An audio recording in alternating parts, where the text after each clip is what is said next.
Hi sir, welcome to our channel. Present మనతో పాటు దాము బాలాజీ గారు సీనియర్ జర్నలిస్ట్ ఉన్నారు. వారితో ఒకసారి మాట్లాడదాం. సార్ నమస్కారం సార్. నమస్తే. Sir, operation Kagar dead line మరి దగ్గర పడుతుంది. సో అందుకోసమని ఇప్పుడు కర్రెగుట్టలో ఏకంగా 5,000 మంది సైనికులతో అక్కడ మావోయిస్టుల కోసం మోహరించారని చెప్పేసి వార్తలు వస్తున్నాయి సార్. మరి ఎటువంటి పరిస్థితులు ఇప్పుడు కర్రెగుట్టల్లో ఉన్నాయి? మరి ఆపరేషన్ కగార్ ఎంత వరకు వచ్చింది? మార్చి 31 లోగా ఫినిష్ చేసే పరిస్థితులు కనిపిస్తున్నాయా సార్? ఆపరేషన్ కగార్ 2024 జనవరి 1 ప్రారంభమైంది.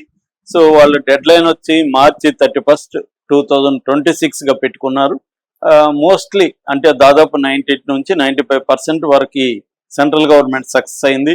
అనేక మంది మావోయిస్టు కేడర్ కావచ్చు, నాయకులు కావచ్చు చనిపోయారు. సెంట్రల్ కమిటీ దాదాపు ఖాళీ అయిపోయింది. స్టేట్ కమిటీ నాయకులు కూడా లేరు. సో బలంగా ఉన్న హిడ్మా ఆయన స్థానాన్ని పూరించగలిగిన బర్సాదేవ సరెండర్ అయిపోయాడు. ఇంకా సెక్రటరీ చనిపోయాడు. సో ఇప్పుడు ఇంకా మిగిలింది చాలా తక్కువ మంది. అందులో ప్రధానంగా దేవ్జీ అలియాస్ తిప్పరి తిరుపతి, తెలంగాణ నాయకుడు. ఆయన ఇప్పుడు మావోయిస్ట్ పార్టీ సెంట్రల్ కమిటీ సెక్రటరీగా ఉంటున్నాడు. ఆయనతో పాటు మల్లా రాజిరెడ్డి అలియాస్ సంగ్రాము, గణపతి, తర్వాత మిసర్ బెస్రా, ఆయన జార్ఖండ్ నుంచి సెంట్రల్ కమిటీలో ఉంటున్నాడు. అట్లాగే పాపారావు, ఇలాంటి కొంతమంది నాయకులు మాత్రమే ఇప్పటికీ మిగిలి ఉన్నారు. ఇప్పటి వరకు అంచనాల ప్రకారం, ప్రభుత్వ అంచనాల ప్రకారం ఒక 300 లోపలే మావోయిస్టులు ఉంటున్నారు అని చెప్తున్నారు. అందులో తెలంగాణ నుంచి బడే చొక్కారావు అలియాస్ దామోదర్ కూడా ఇంపార్టెంట్ లీడరే, తెలంగాణ స్టేట్ కమిటీ నాయకుడు. సో ఇలాగా ఇంకా మావోయిస్టు సెంట్రల్ కమిటీ కావచ్చు, లేకపోతే నేషనల్ లెవెల్లో మావోయిస్ట్ పార్టీ లీడర్లు వేల మీద లెక్కించగలిగిన 5-6 మంది కంటే ఎక్కువ లేరు. కేడర్ కూడా అంటే డివిజన్ కమిటీ, రీజనల్ కమిటీ ఈ స్థాయి నాయకులు కూడా సరెండర్ అయిపోతారు. నిన్న కూడా 2-3 అయిపోయారు. అలాగే అవుతూనే ఉన్నారు. కొంతమంది ఎన్కౌంటర్లలో ఇంకా మిగిలింది మనకి ఈ పిడికుడు మంది మాత్రమే. అయితే ఇప్పుడు మావోయిస్టుల ప్లాన్ ఏంటి అంటే, ఇప్పటికిప్పుడు వాళ్ళు విప్లవాన్ని విస్తరించే పరిస్థితుల్లో లేరు. వాళ్ళు చాలా పరిమితం అయిపోయారు. కష్టంగా ఉంది. కానీ వాళ్ళ లక్ష్యం ఏంటంటే సెంట్రల్ గవర్నమెంట్ లక్ష్యాన్ని నెరవేర్చకుండా చూడాలి. సెంట్రల్ గవర్నమెంట్ ఏం చెప్తుంది? మావోయిస్టుని మేము కంప్లీట్గా తొదముట్టిస్తాం, మావో ముక్త భారత్ని స్థాపిస్తాం, 31 డెడ్ లైన్ లోపల, ఇంకా ముందే అయిపోతుందని మొన్న కూడా అక్కడికి ఛత్తీస్గఢ్కి వచ్చిన హోంమంత్రి అమిత్ షా ప్రకటించాడు. మావోయిస్ట్ లక్ష్యం ఏంటంటే ఆ లోపల మనం బతికుండాలి, ఆ డెడ్ లైన్ అయిపోయే వరకు మనం చనిపోకూడదు అనేది కేడర్కి, మిగతా బతుకున్న వాళ్ళకి ఏం చెప్పారంటే, మిమ్మల్ని మీరు చనిపోకుండా చూసుకోండి, కాపాడుకోండి, మిమ్మల్ని మీరు బయటకి ఎక్కడికైనా వెళ్ళిపోండి, ఇక్కడ ఉద్రిక్తగా ఉన్న ప్రాంతాల్లో ఉండకండి అనేది వాళ్ళకి గైడెన్స్ ఇచ్చారు. సో మావోయిస్టులు ఏమో చనిపోకుండా చూసుకోవడం, సెంట్రల్ గవర్నమెంట్ అంటే ఏదో వాళ్ళని చంపేయడం లేదా సరెండర్ చేయించడం, ఈ 2 ప్లాన్తో ముందుకెళ్తున్నారు.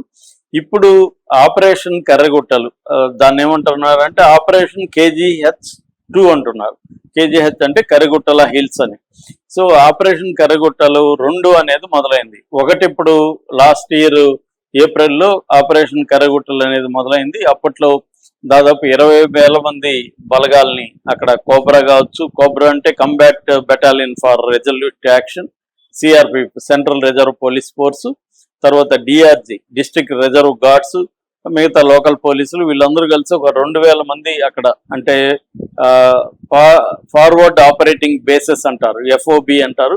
FOB బేసెస్ ఏర్పాటు చేసుకొని ఆ క్యాంపుల్ని ముందుకు జరుపుకుంటూ అలాగా చుట్టుముట్టారు. ఆ క్రమంలో కొన్ని రోజుల పాటు అక్కడ కూంబింగ్ జరిగింది. వీళ్ళని ముందుకు అడ్వాన్స్ కానికుండా మావోయిస్టులు బూబీ ట్రాప్స్ అంటారు. అంటే బూబీ ట్రాప్ అంటే అక్కడక్కడ మందుపాతలు పెట్టుంటారు, దాని మీద కాలేసినప్పుడు అది పేలుతుంది, అలాంటివి పెట్టారు. దాంట్లో కొంతమంది గాయపడిన సందర్భాలు కూడా ఉన్నాయి. సో ఫైనల్ గా ఒక 31 మంది మావోయిస్టుల్ని చంపగలిగారు లాస్ట్ ఏప్రిల్లో కర్రెగుట్టల్లో. సో ఇప్పుడు మళ్ళీ ఆపరేషన్ కర్రెగుట్టలు మంగళవారం ఈవినింగ్ నుంచి మొదలైంది. ఇప్పుడు మనకు అందుతున్న సమాచారం మేరకు దాదాపు 2,000 మంది బలగాలు, కేంద్ర బలగాలు మోహరించాయి ఫార్వర్డ్ క్యాంపు బేస్లను ఏర్పాటు చేసుకొని. ఇప్పుడు ప్రధాన టార్గెట్ ఏంటంటే అక్కడ దేవ్జీ అలియాస్ తిప్పరి తిరుపుతున్నాడు. అతని అసిస్టెంట్ కేసా సౌదీ అనే ఇంకొక నాయకుడు, అతని పేరు ఫస్ట్ ఇప్పుడే వినిపిస్తుంది. అతనికి రైట్ హ్యాండ్ అని చెప్తున్నారు తిప్పిరి తిరుపతి ఎలియాస్ దేవ్జీకి. సో వీళ్ళిద్దరూ ప్రధాన టార్గెట్. వీళ్ళతో పాటు పాపారావు అక్కడ ఉండే అవకాశం ఉంది, మిస్టర్ బెస్రా కూడా ఉన్నాడని చెప్తున్నారు. ఇలాగా వీళ్ళ ముఖ్యంగా ఆయన కానీ పట్టుకోగలిగితే దేవ్జీని క్లియర్ గా మావోయిస్ట్ పార్టీని అంతమొందించినట్టుగా అనౌన్స్ చేయొచ్చు. అంటే కింది క్యాడర్ ఒకరిద్దరు ఉన్నా దాని లెక్క ఉండదు. నాయకులను కానీ అందరినీ పట్టుకోవడమో సరెండర్ చేయించడమో చేస్తే వాళ్ళ లక్ష్యం నెరవేరిందనేది సెంట్రల్ గవర్నమెంట్ ప్రకటించుకోవడానికి వాళ్ళకి ఒక వెసులుబాటు దొరుకుతుంది. అందుకని సెంట్రల్ గవర్నమెంట్ పెద్ద ఎత్తున ఇప్పుడు కర్రగుట్టల ఆపరేషన్ మొదలైంది.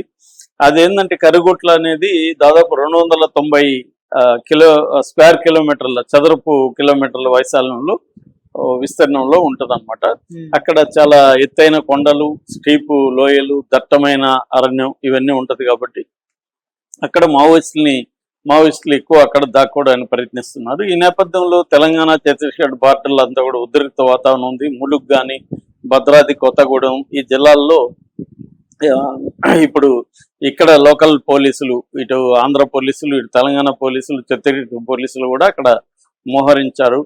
ఒక ఉద్రిక్త వాతావరణం ఉంది. ఎందుకంటే ఇప్పుడు కర్రగుట్టల్లో ఈ ఆపరేషన్ మొదలైతే అక్కడ నుంచి మావోయిస్టులు ఇటు ఛత్తీస్గఢ్కి కానీ లేకపోతే ఇటు తెలంగాణ వైపు కానీ వచ్చే అవకాశం ఉంది కాబట్టి ఇక్కడ కూడా అలర్ట్ చేశారు వాళ్ళు. సో మరి ఈ ఆపరేషన్లో దేవ్జీ లాంటి వాళ్ళు దొరుకుతారా, లేకపోతే ఇంకొక వార్త కూడా వస్తుంది ఏంటంటే దేవ్జీ, బడి చొక్కారావు ఇలాంటి వాళ్ళంతా కూడా సరెండర్ అయిపోయే అవకాశం కూడా ఉంది అనేది చెప్తున్నారు.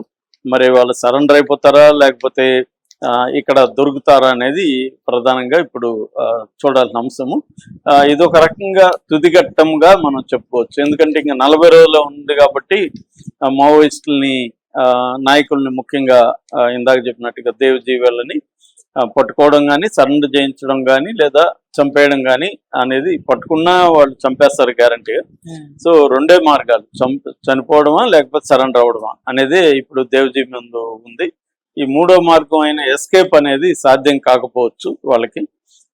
ఎందుకంటే అడవిలో ఉంటే మాత్రం వాళ్ళు దొరికిపోతారు. ఎక్కడైనా బయట వెళ్ళిపోయి వేరే కంట్రీలోనో లేకపోతే వేరే ప్రాంతంలో తలదాచుకుంటే చెప్పలేము. కానీ మావోయిస్ట్ పార్టీకి వేరే కంట్రీలో పోయి వెళ్ళగలిగిన పరిస్థితి లేదు, అటువంటి నెట్వర్క్ లేదు. వేరే దేశాల్లో మావోయిస్ట్ పార్టీకి ఎక్కడా కూడా నెట్వర్క్స్ లేవు. సింపథైజర్స్ వాళ్ళు ఉండొచ్చేమో కానీ వీళ్ళకి అటువంటి ఎస్కేప్ అయ్యే నెట్వర్క్స్ లేవు. మామూలుగా ఎల్టీటీకి ఇలాంటి వాళ్ళకి ఉంది కానీ మావోయిస్ట్ పార్టీ అటువంటిది నిర్మించుకోలేదు. వాళ్ళకి ఎప్పుడు కూడా ప్రజల్లో ఉండి ప్రజల్లో చనిపోవాలనేది ఉంది తప్ప ఇతర దేశాలకు పారిపోవాలన్న అజెండా వాళ్ళకి లేదు. కాబట్టి వాళ్ళు అటువంటి నెట్వర్క్ ప్లాన్ చేయలేదు. కాబట్టి ఇంకా ఈ దేశంలోనే ఎక్కడో ఒక చోట ఉంటే కూడా దొరికిపోయే అవకాశం ఉంది. సో ఇవాళ ఉన్న సెంట్రల్ గవర్నమెంట్ దగ్గర లేకపోతే ఫోర్సెస్ దగ్గర ఉన్న టెక్నాలజీ కానీ, సర్వైలెన్స్ కానీ ఇవన్నీ కూడా చాలా అడ్వాన్స్డ్ ఉన్నాయి. ఎప్పుడు లేనంతగా వీళ్ళు ఇజ్రాయెల్ నుంచి కొనుక్కున్నారు. డ్రోన్స్ కానీ, అన్మాన్డ్ ఏరియల్ వెహికల్స్ కానీ, తర్వాత నైట్ విజన్ థెర్మో ఇది కానీ టెక్నాలజీ, తర్వాత సర్వైలెన్స్ అంటే వాళ్ళని ఎలా ఈవెన్ దాని ఏమంటారు వేడి హీట్ సెన్సార్స్ కూడా ఉన్నాయన్నమాట డ్రోన్స్ లో. ఎక్కడైనా వీళ్ళు ఏదన్నా నిప్పు ముట్టించినా కూడా సెన్సార్స్ పసిగడతాయన్నమాట. అట్లాగే మనకి కొన్ని శాటిలైట్ ఇమేజెస్ కూడా వీళ్ళకి ఈజీగా దొరుకుతున్నాయి. అంటే ఎక్కడ అడవుల్లో కదలికలు ఉన్నా వీటి ద్వారా కనిపెట్టే పరిస్థితి ఉందన్నమాట. అందువల్ల ఇది మావోయిస్టులకి అతి కష్టమైన ఫేజ్ అని చెప్పొచ్చు.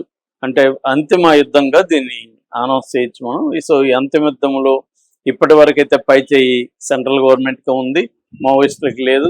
మావోయిస్టుల ఏకైక లక్ష్యం ఈ డెడ్ లైన్ లోపల March 31 లోపల చనిపోకుండా ప్రాణాలతో ఉండడమే వాళ్ళ ప్రజెంట్ లక్ష్యంగా మనకు కనబడుతుంది. ఇది మరి ఎవరు పై చేయి సాధిస్తారనేది చూడాలి. Okay sir, thank you so much.